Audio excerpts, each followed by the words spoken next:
Clara lived at the top, not just on the top floor of a luxury penthouse in Snow Paulo, but also at the top of social media, fashion brands, and VIP guest lists. She had millions of followers who idolized her, friends who called her Queen, and an entire world revolved around his image. Designer clothes, international travel, cars she didn't even know how to drive but used as backdrops for photos, restaurants where I took more selfies than bites. She smiled, always, his eyes, but there was something that no lens could capture. A silent absence, a void impossible to fill with likes or champagne. Because despite having everything, Clara didn't have the essentials. It had no roots. He had no genuine affection. I had no one to share the silence with. Her parents separated when she was still a child. The mother died shortly after, and the father, a successful businessman, preferred to deal with his pain by immersing himself in meetings and spreadsheets, forgetting he was crying alone in the next room. That's how Clara grew up, surrounded by everything except love, with money in hand, but need in the chest. The only one who still tried to maintain a bond with her was Donna Aurea, her maternal grandmother, a simple woman from the countryside who wrote letters by hand and sent homemade sweets by mail. But Clara rarely responded. I thought it was all tacky, old-fashioned, out of context. The truth, Clara was ashamed of her grandmother, but he denied precisely the only part of it that was true. And then, like a castle made of glass, everything began to crumble. What no one saw behind the perfectly edited stories was the tension that was growing behind the scenes of his life. The empire built by his father was sinking into debt, accusations, and scandals. And like a domino, everything that supported Clara's false stability came crashing down. The card was declined, the car was seized, the penthouse was auctioned, and the friends, they disappeared like smoke. The messages stopped, the proposals disappeared. Even the fans started to mock the fall. Clara, for the first time, felt the bitter taste of unfiltered loneliness. No makeup, no audience. There was no one, except a memory. Donna Aurea, that lady with wrinkled hands and a huge heart, the only one who never gave up on her, the only one that was always there, even when ignored. And it was with swollen eyes, shattered pride, and a backpack on her back that Clara boarded an intercity bus with no defined destination except the one that the heart silently always knew where it was. The road seemed longer than it was, maybe because it was the first trip Clara had taken without a camera, without an outfit, without expectations. It was just her fear, and a cruel doubt. Will she still accept me? The bus stopped at a modest bus station where time seemed to pass slowly. The sky was gray, and a light rain was beginning to fall down with hesitant steps, taking a deep breath. The cell phone was dead. There were no taxis, and everything around seemed too small for someone who had lived for years in a bubble of excess. She walked through the narrow streets, trying to remember the path of her childhood. The trees, the broken sidewalks, the smells, everything looked the same, except her. And then, as he turned the corner, he saw the house, small, with worn paint and a creaky gate, but with the same flower in the first window pot, the same yellow light on in the late afternoon. Clara approached, her heart racing. He knocked on the door, his knuckles trembling. For a few seconds, nothing. Time has stopped. Until the door opened, and there she was, Donna Aurea, older, more fragile, but with the same sparkle in his eyes as always. She didn't say anything, he just looked at Clara tenderly, and he hugged her without asking what happened. No charge. Without judging, come back, just hug, and it was there, as if to say, in that silent embrace, one day you understood. She hadn't lost everything. She had only lost what had never truly been hers: status, appearance, ego. But there, back at Grandma's house in the warmth of a simple and true home, she was beginning to rediscover what she had tried to bury her entire life: love, humility, the truth, and the value of family. And little did Clara know that the greatest revelations of his life were yet to come. Clara was 26 years. She was beautiful, charismatic, a successful influencer. Their days began with imported coffee served on gold trays and ended with behind-the-scenes stories from exclusive events. He lived in luxurious penthouses, wore clothes that cost more than minimum wage, and took rides on private jets as if they were taxes. But behind the impeccable filters and practiced smiles, there was a spoiled young woman, and deeply disconnected from what was once real. His childhood was the mother died too soon. The father threw himself into business as an escape from the pain. Clara grew up being raised by nannies, drivers, and the limits of the black card. Everything she knew about affection was shallow, quick, and disposable. He learned to live by appearances, and over time to believe in them too. But there was one exception, an outlier, a name she avoided but which never forgot her: Donna Aurea, the maternal grandmother.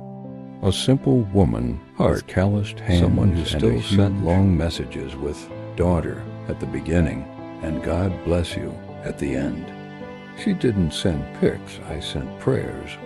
He sent affection, I sent my best wishes. But Clara ignored it. He thought his grandmother was square, too country. It didn't match your feed. It didn't fit into their stories. He barely responded. He never visited. Over time, the "good morning, my love" turned into silence. Not because Donna Aurea gave up, but because I knew that love it is expected. Be. And then fate did what Clara never had the courage to do. He threw it back on the ground. No warning, no anesthesia. It all started with a scandal involving the father's name. Fraud, corruption, embezzlement. Headlines popped. The partners disappeared. Justice came knocking. And what once seemed armored fell like a house of cards. In a matter of weeks, Clara lost everything. The money, the house, the invitations. But she was in control. And when that happens, there are only two options left. The illusion, or you sank, or learn to swim with your soul. She, by instinct, chose to survive. No money, no direction, no friends, not knowing who to turn to. She remembered the only person who never charged her, never turned his back, never asked for anything in return. Donna Aurea, with a backpack on her back and her pride shattered, Clara boarded a regular bus, the first one of her life. No first class, Wi-Fi, no dressing. The journey was long, number, not because of the distance, but by weight. Every kilometer felt like a memory, a guilt, an accumulated shame. Upon arriving in the small town where her grandmother lived, time seemed to have stopped. The streets had the same smell of childhood. The trees, the rooftops, the street dogs. Everything looked the same, except Clara. She was not the same anymore, and deep down I knew it was never all it seemed. That was his first appearance in front of the house's rusty gate. He hesitated. Would it be received? Was there still room for her there? It hit and waited. The door creaked slowly, and in the doorway the grandmother appeared, older, more fragile, but with the same look of tenderness. Donna Aurea didn't ask anything. He didn't demand an explanation. He just opened his arms and hugged. Clara cried.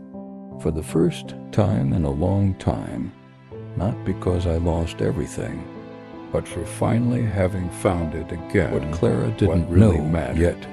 That humble house hid secrets from the past, truths that could change everything, and that, perhaps, she had more to learn there than anywhere else she had ever been, because sometimes you have to lose everything to understand the value of a single person who never left you. And you?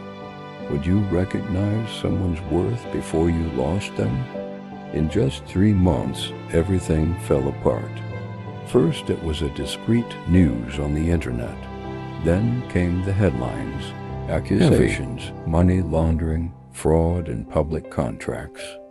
Clara's father's name became synonymous with scandal, and with it came the weight of ruin, blocked cards, frozen accounts, properties confiscated one by one. The lawyers said it was just a phase, but reality didn't wait for comfort. Overnight, Clara went from being a beloved influencer to an ignored shadow. Brands stopped responding. The invitations have stopped. The friends disappeared. The cell phone stopped ringing. No, but her, no money, without having anyone to count on. And worse, too embarrassed to ask for help. Behind the scenes of the fall, no one saw it. No one posted. No one called to see if she was okay. And it was in this painful silence that Clara realized something. She never really had anyone to count on. Unless for one person, the one that was always there, who never asked for a like, never judged, and he never stopped loving. Donna Aurea. Time that great morning, no makeup, took a bus, no designer bag, without looking at the camera. The journey seemed too long, perhaps because it carried the weight of all the wrong choices.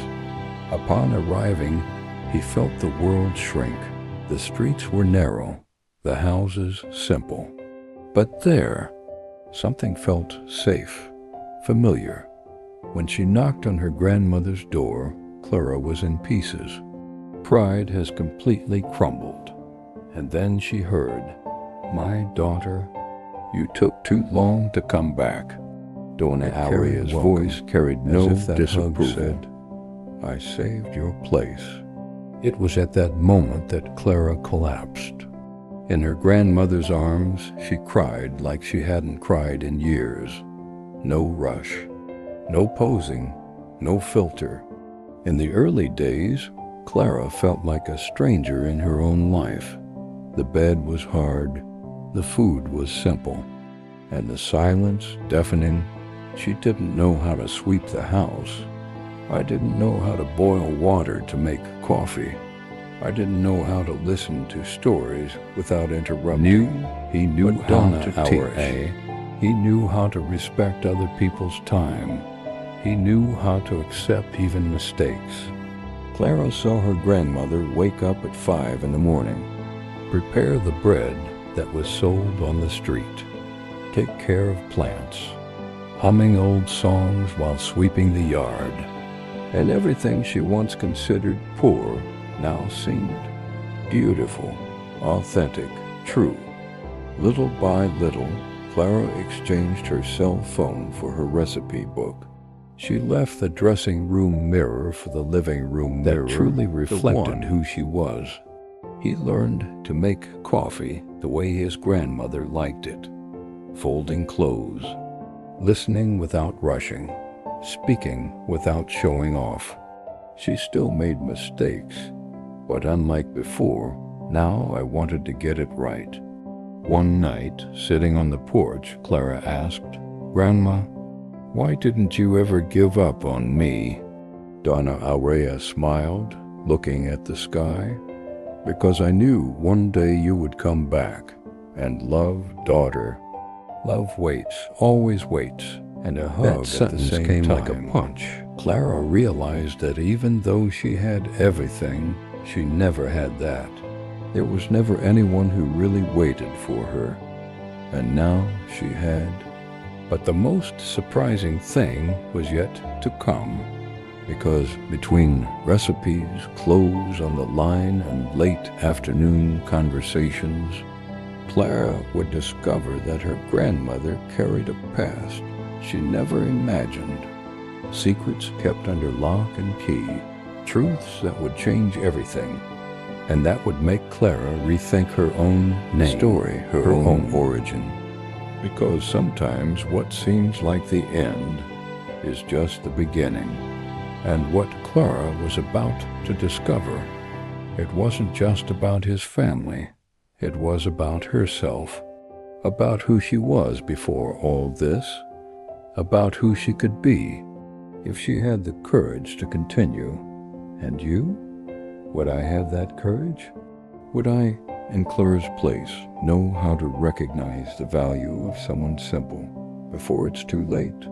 One cold night, Clara woke up startled by a noise coming from the house was silent during that night. Then, everything seemed even quieter. But that sound, it was rhythmic, familiar. Leaving the room still sleepy and wrapped in a blanket, Clara followed the scent. Smell of warm bread, smell of childhood. There she was, Donna Aurea, standing with the dim kitchen light on. She wore an old apron and stirred a bowl of dough as if it were an extension of her own body. Around pots of flour, baking trays, and a doorway already watching 3 a.m. For a moment she felt small, useless, disconnected from that world that was now hers. "Do you still do this?" she asked, her voice low, as if she was afraid of the answer. Donna Aurea stopped stirring the dough and looked at her granddaughter with a serene smile. One of those smiles that is seen a lot, but still chooses to be sweet. "I always did," he replied calmly. "Only you who have never seen it." That sentence entered Clara's heart. Had never like seen a delicate blade, not because Grandma hid it, but because she never looked. She's always been too busy, too focused on bright screens, edited lives, selfies, and events. And now, there, in front of that woman with marked hands and a firm gaze, she saw. For the first time, he truly saw. The woman who supported 3 generations with dignity, who sold bread, washed clothes, took care of her grandson, cooked for neighbors, comforted grieving mothers, sewed for others. And yet he never complained, even with little, never lacked love. Clara sat at the table, saying nothing, just watching, absorbing every gesture of the grandmother as if witnessing a silent miracle. And then he cried, not from sadness, but of shame, and also of gratitude. Shame for everything you missed. Gratitude that there is still time to see. Donna Aurea approached, wiping her hands on her apron. He placed a cup of tea in front of his granddaughter, and he sat down beside her. Who knows the time? "Daughter, life isn't just what we show others. It's what we live when no one's looking. It is in silence, in routine, that we learn who we really are." Clara just nodded. The throat is blocked, the chest tight. "I was so blind, Grandma, you tried so hard to show me. And I was too busy being someone I don't even know if I was." And Donna Aurea smiled again, this time with teary eyes. "But now you see, and that is already a lot. Something In the inside days that Clara followed changed. Subtly but definitively. She started waking up early, helping with household chores, accompanying her grandmother in making bread, listening to the stories of the neighbors who came to buy delicacies, understanding the value of simplicity and the greatness that lies within it. And most importantly, it started to build one's own identity, no longer based on status, followers, or brands, but in real values. He started writing down recipes Notebook. and his grandmother, making notes about family history, asking about her mother's childhood, about the past she never wanted to hear. And that's when everything started to change again. Because the closer Clara got, the more she discovered that there was a lot she didn't know. One afternoon, while organizing a forgotten drawer, Clara found a wooden box. It was old, covered in a hand-embroidered cloth.